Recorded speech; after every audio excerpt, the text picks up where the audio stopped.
नमस्कार दोस्तों, A to Z by Manish में एक बार फिर से आप सभी का बहुत बहुत स्वागत है। ये आज की वीडियो होने वाली है हमारे भारत के नॉर्थ ईस्ट राज्यों के बारे में विस्तृत रूप से जानकारी के ऊपर। अभी पिछले दिनों 22 अप्रैल को पहलगाम में हुए आतंकी हमले में जो हमारे देश के निर्दोष नागरिक शहीद हुए थे, उनके लिए ये डेडिकेटेड वीडियो रहेंगी और भारत सरकार के द्वारा आंतरिक रूप से जो पाकिस्तान पे जो भी कार्रवाई की जा रही है और ये खबरों में आ रही है कि अंदर ही अंदर भारत पीओके को अपने कब्जे में लेने की तैयारियां कर रहा है। उसी बीच में एक खबर यहाँ पे आई है कि पाकिस्तान भी बांग्लादेश के रास्ते, बांग्लादेश की सहायता से हमारे नॉर्थ ईस्ट राज्यों को चिकन नेक के जरिए वो जो चिकन नेक पे वो कब्जा करके उसे अलग करने की फिराक में है, जो कि एक बहुत ही एक हास्यपद तरीके से ये बातें सुनने में लगती है, क्योंकि पाकिस्तान के बस की बात तो ये कतई नहीं है। वो हमारे भारत के बारे में क्या ही कर सकता है। तो आइए, वो तो देखा जाएगा जबकि बात होगी। अभी हम जान लेते हैं अपने भारत के नॉर्थ ईस्ट राज्यों के बारे में, एक एक करके जानकारी यहाँ पे हम डिस्कस करने वाले हैं। तो चलिए शुरू करते हैं। आप यहाँ पे देख सकते हैं जो मैप में दिख रहा है, 8 राज्यों का एक जो समूह है, इसे ही कहते हैं नॉर्थ ईस्ट यहाँ पे। तो आइए, यहाँ पे कुछ पॉइंट्स में भी हम डिस्कस करेंगे। पूर्वोत्तर भारत के 8 राज्य प्राकृतिक सौंदर्य, स्वास्थ्यप्रद मौसम, समृद्ध जैव विविधता, दुर्लभ जीवन, ऐतिहासिक स्थलों, विशिष्ट सांस्कृतिक और जनजातीय विरासत से समृद्ध है। उत्तर पूर्वी भारत में हिमालय की चोटियाँ, घने जंगल, हरी घाटियाँ और जीवंत नदियाँ हैं। यह क्षेत्र भारत के सबसे खूबसूरत और जैव विविधता वाले क्षेत्रों में से एक है। यह क्षेत्र दुर्लभ और लुप्तप्राय प्रजातियों के लिए एक महत्वपूर्ण आश्रय स्थल है। यहाँ पाए जाने वाले जानवरों में रॉयल बंगाल टाइगर, गोल्डन लंगूर, एक सींग वाला गेंडा और कई प्रकार के पक्षी भी शामिल हैं। रोचक तथ्य यहाँ पे यह है कि चेरापूंजी जो है, यह दुनिया का सबसे अधिक वर्षा वाला स्थान है। ये नॉर्थ ईस्ट राज्य में ही, यानी मेघालय में ही स्थित है। दूसरी बात, यहाँ पे मौलिनांग, यह एशिया का सबसे स्वच्छ गांव है जो मेघालय में स्थित है, जो कि नॉर्थ ईस्ट का पार्ट है। अरुणाचल प्रदेश भारत में सबसे पहले सूर्योदय होने वाला ये प्रदेश है। असम जो है दुनिया की सबसे पुरानी चालू रिफाइनरी, जो कि डिगबोई में स्थित है। सिक्किम को कभी भी यानी कि 7 सिस्टर में शामिल नहीं किया गया, लेकिन बाद में इसे शामिल कर लिया गया था। तो वही देखेंगे कब इसे शामिल किया गया, और इसको 7 सिस्टर में नहीं रखा जाता है तो इसको क्या कहा जाता है, आगे हम डिस्कस करेंगे। तो आइए एक बार देखते हैं पर्यटन के बारे में।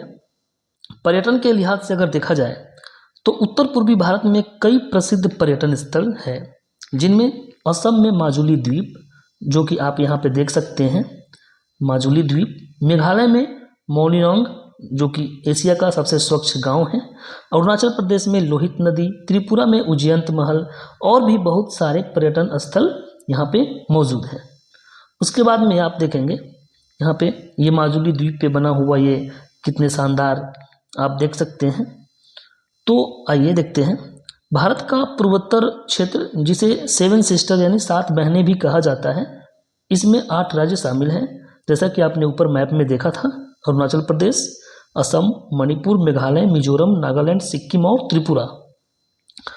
तो इस तरीके से यह क्षेत्र अपनी विविध सांस्कृतिक, जातीय समूहों, भाषाओं और प्राकृतिक सुंदरता के लिए जाना जाता है।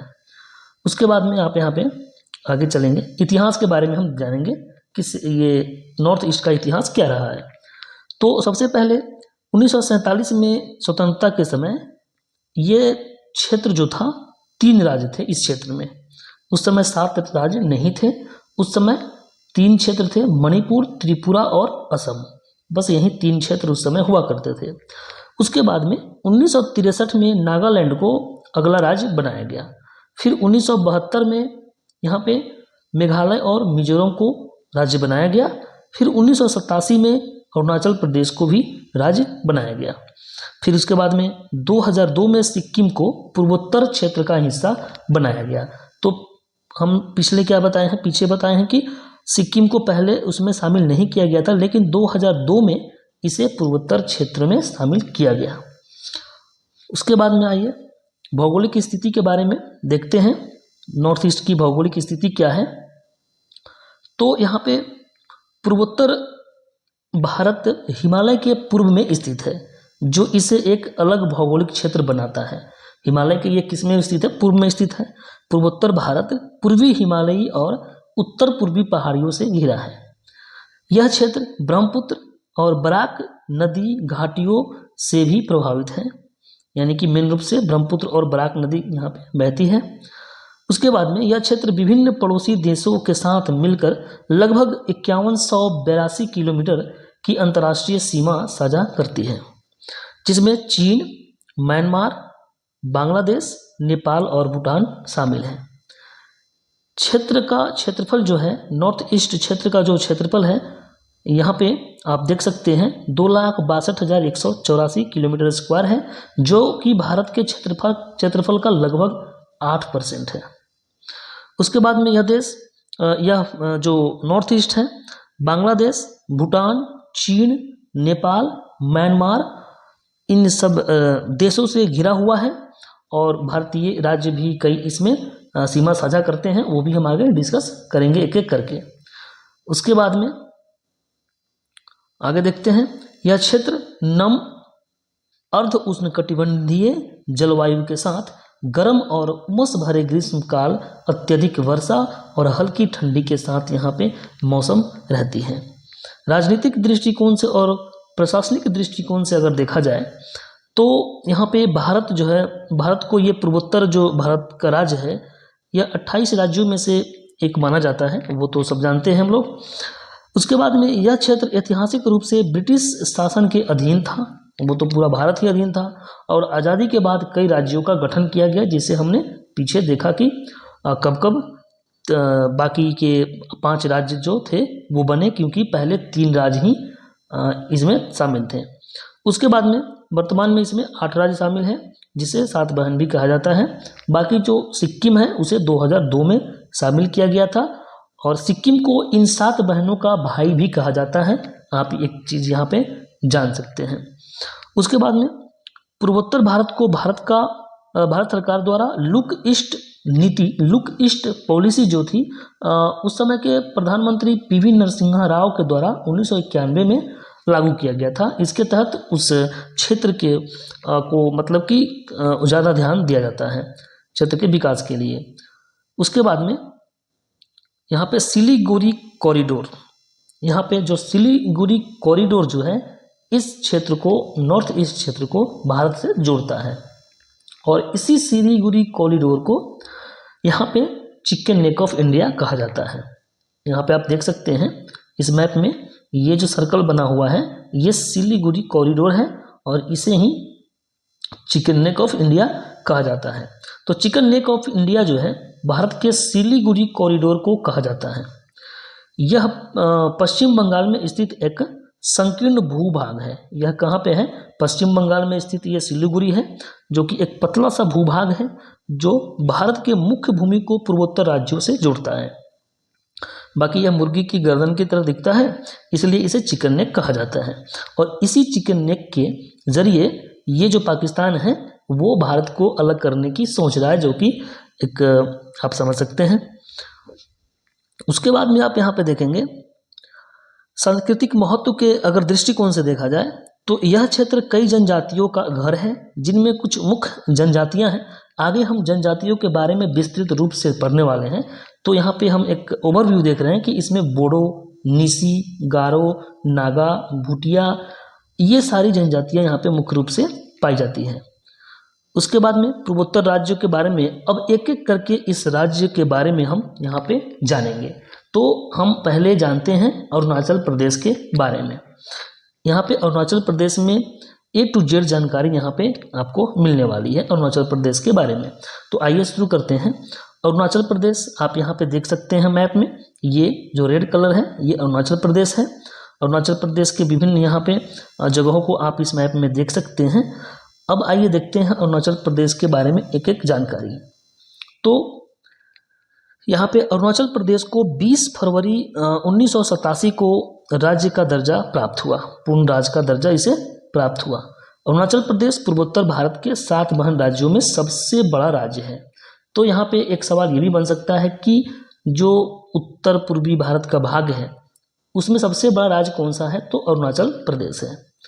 यहाँ पे जो भारत की 26 प्रमुख जनजातियाँ और 100 उपजनजातियों का घर है, ये ध्यान देंगे आप। अरुणाचल प्रदेश भोर के समय चमकते पहाड़ों की भूमि, इसे भोर के समय चमकते पहाड़ों की भूमि जिसे पहले नॉर्थ ईस्ट फ्रंटियर एजेंसी यानी नेफा के नाम से जाना जाता था, इसे कहा जाता है भोर के समय चमकते पहाड़ों की भूमि। क्योंकि सबसे पहले जो है ना सूरज अपने भारत में आती है, तो वो आती है कहाँ पे, अरुणाचल प्रदेश में। और यहाँ पे आप देख सकते हैं, यहाँ पे आई लव किबीथू लिखा हुआ है। तो ये किबीथू क्या है, इसके बारे में हम देखते हैं। तो यहाँ पे किबीथू जो है यह लोहित नदी के किनारे बसा हुआ एक जगह है जो तिब्बत से भारत में प्रवेश करती है। लोहित नदी जो है तिब्बत से भारत में प्रवेश करती है, उसी के किनारे ये बसा हुआ एक जगह है किबीथू। ये जो जगह है औजा जिले में स्थित एक गांव है जो भारत का सबसे पूर्वी अस्थायी रूप से बसा हुआ स्थान है। तो क्वेश्चन में आता है कि भारत का सबसे पूर्वी बिंदु कौन सा है, पूर्वी पॉइंट कौन सा है, ईस्ट पॉइंट कौन सा है, तो यहाँ पे ये किबीथू हो जाएगा। और ये क्वेश्चन पूछा गया है CGL 2019 में पूछा गया है ये सवाल। तो यह भारत चीन के LAC जो है, जो लाइन ऑफ एक्चुअल कंट्रोल जो है, वहाँ पे स्थित यह किबीथू है और यह भारत का पहला गांव माना जाता है नॉर्थ ईस्ट से। उसके बाद में आप यहाँ पे अरुणाचल प्रदेश की भौगोलिक दृष्टि, यहाँ पे भौगोलिक यहाँ पे देख सकते हैं आप अक्षांश और यहाँ पे देशांतर के बीच में। उसके बाद में कुल क्षेत्रफल यहाँ पे 83,783 किलोमीटर। अरुणाचल प्रदेश जो है केंद्र शासित प्रदेश था पहले, जो कि 21 जनवरी 1972 को बना। राज्य का दर्जा इसे दिया गया था 20 फरवरी 1987 को। राजधानी ईटानगर है। सबसे बड़ा शहर अगर देखा जाए तो वो भी ईटानगर है। और अरुणाचल प्रदेश में कुल 25 जिले आते हैं। तो यहाँ पे आगे यह भारत का सबसे पूर्वी राज्य है जो पूर्वी हिमालय में स्थित है। और एक चीज़, यहाँ पे जो अरुणाचल प्रदेश है ये भारत में सबसे कम जनसंख्या घनत्व वाला राज्य है। यहाँ पे मात्र 17 लोग यहाँ पे प्रति किलोमीटर में यहाँ पे रहते हैं, प्रति किलोमीटर स्क्वायर एरिया में यहाँ पे लोग रहते हैं मात्र 17। और आप कमेंट करके बताएंगे कि भारत का सबसे ज़्यादा जनसंख्या घनत्व वाला राज्य कौन सा है। अरुणाचल प्रदेश में 2 मुख्य राष्ट्रीय उद्यान भी है, तो वो कौन कौन सा है यहाँ पे आप देख सकते हैं, नामदफा राष्ट्रीय उद्यान और मौलिंग राष्ट्रीय उद्यान। तो नामदफा राष्ट्रीय उद्यान पूर्वी हिमालय जैव विविधता स्थल का सबसे बड़ा संरक्षित क्षेत्र है, जबकि मौलिंग राष्ट्रीय उद्यान ऊपरी सियांग जिले में स्थित है।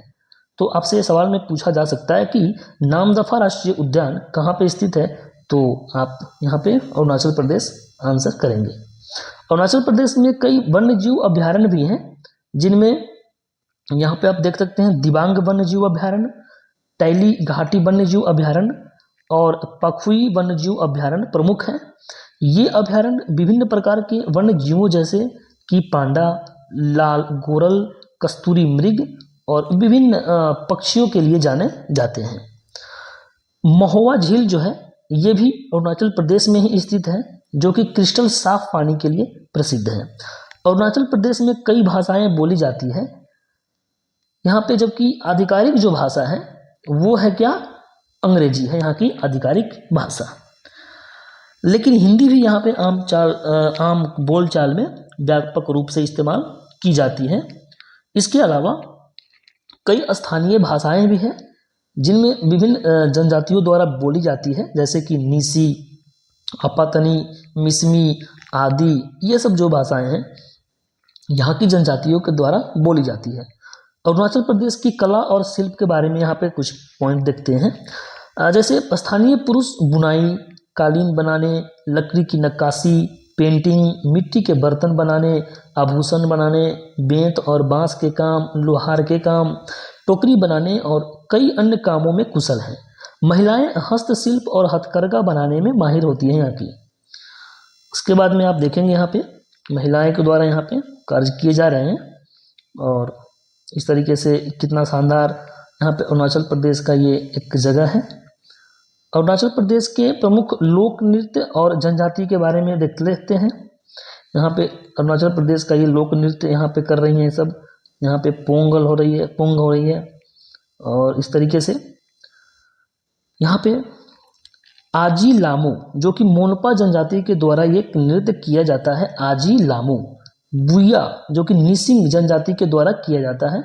पोपीर आदि जनजाति के द्वारा किया जाता है ये नृत्य। पासी कोंगकी आदि जनजाति के द्वारा किया जाता है। चालो, जो कि नोक्टे जनजाति के द्वारा चालो नृत्य का यहाँ पे किया जाता है। पोनुंग जो है ये भी आदि जनजाति के द्वारा, और रेखम पाड़ा निसिंग जनजाति के द्वारा किया जाता है। यहाँ पे एक लोकप्रिय ये सब नृत्य हैं। यहाँ पे और भी लोक नृत्य हैं। मोर नृत्य, जो कि मोनपा जनजाति, बारदोछम हिमालयी बौद्ध जनजातियों। बारदोछम, यहाँ पे एक बार क्वेश्चन पूछा गया था कि बारदोछम में लोक नृत्य कौन से राज्य से संबंधित है, तो इसका सही आंसर आप बना सकते हैं अरुणाचल प्रदेश। मुखौटा नृत्य भी यहाँ का बहुत ही प्रचलित नृत्य है, जो कि गैलो जनजाति के द्वारा किया जाता है और यह एक तलवार वाला नृत्य है ये। उसके बाद में यहाँ पे दर्रा देख लेते हैं। अरुणाचल प्रदेश में दर्रा भी है। तो यहाँ पे बोमडिला, जो कि बहुत ही फेमस दर्रा है, यह जो है अरुणाचल प्रदेश को तिब्बत से जोड़ता है और लहासा के लिए एक महत्वपूर्ण मार्ग बनाता है। तो बोमडिला दर्रा कहाँ है? अरुणाचल प्रदेश में। सेला दर्रा, यह अरुणाचल प्रदेश को तिब्बत से जोड़ता है। दीफू दर्रा भारत को म्यांमार से जोड़ता है, यहाँ पे दीफू दर्रा। और उसके बाद में बुमला दर्रा भी है। बुमला दर्रा कहाँ पे है? अरुणाचल प्रदेश में। यह दर्रा जो है भारत चीन के पास में जो LAC है, लाइन ऑफ एक्चुअल कंट्रोल, उसके पास में स्थित है बुमला दर्रा। यांगयाप दर्रा, यह भी अरुणाचल प्रदेश को म्यांमार से जोड़ता है। उसके बाद में पंगसौ दर्रा भी है, अरुणाचल प्रदेश में स्थित है। यह लेडो रोड का हिस्सा है। उसके बाद में अरुणाचल प्रदेश के कई प्रमुख मेले और त्यौहार भी हैं, जिसको हम एक एक करके यहाँ पे देखते हैं। तो अरुणाचल प्रदेश में लोसार महोत्सव, सोलुंग महोत्सव, ड्री महोत्सव, और यहाँ पे आप देख सकते हैं सांगकेन महोत्सव, मोपिन गालो जनजाति का एक कृषि त्यौहार जो है, जो कि अप्रैल महीने में मनाया जाता है। सियांग नदी महोत्सव, जो पहले ब्रह्मपुत्र दर्शन महोत्सव के नाम से जाना जाता था, जिसे अब सियांग नदी महोत्सव कहा जाता है, यह दिसंबर महीने में मनाया जाता है। अरुणाचल प्रदेश की मुख्य फसलों में चावल, मक्का, बाजरा, गेहूं, जौ, दलहन, गन्ना, अदरक और तिलहन शामिल हैं। उसके बाद में राज्य के प्रमुख कृषि उत्पादों में कीवी, बड़ी इलायची, खट्टे फल, ऑर्किड और औषधीय पौधे भी शामिल हैं। फॉक्सटेल ऑर्किड जो है ये अरुणाचल प्रदेश का राजकीय फूल है, पुष्प है, और इसे खुशी और उर्वरता का प्रतीक भी माना जाता है। मिथुन बाइसन जो है ये अरुणाचल प्रदेश का आधिकारिक राज पशु है, और हॉर्नबिल जो है ये राजकीय पक्षी है। तो यहाँ पे क्वेश्चन एक बार बना था कि हॉर्नबिल किस राज्य का राजकीय पक्षी है, तो ये हो जाएगा अरुणाचल प्रदेश का। और मिथुन बाइसन जो है ये क्या है? राजकीय पशु है। तो ये आप ध्यान रखेंगे। उसके बाद में अरुणाचल प्रदेश में जो प्रसिद्ध मिठाइयाँ हैं उसमें से कोट पीठा, खापसे, ब्रेसी और माला रोटी, ये कुछ प्रमुख वहाँ की मिठाइयाँ हैं, प्रसिद्ध मिठाइयाँ हैं। तो इस तरीके से हमने आज इस वीडियो में नॉर्थ ईस्ट के बारे में देखा, और नॉर्थ ईस्ट के एक सबसे पूर्वी जो सबसे बड़ी राज्य है अरुणाचल प्रदेश, उसके बारे में भी हमने यहाँ पे आपको जानकारी दी। तो हम अगले वीडियो में नॉर्थ ईस्ट के ही अगले राज्य को कवर करते हुए हम किसी और राज्य के बारे में बहुत सारी जानकारियों को लेकर के आपके सामने उपस्थित होंगे। आज हमें उम्मीद है अरुणाचल प्रदेश के बारे में काफ़ी कुछ सीखने को आपको मिला होगा। तो हम अगली वीडियो में नॉर्थ ईस्ट के ही किसी और राज्य के बारे में हम आपके लिए वीडियो लेकर के जरूर आएंगे।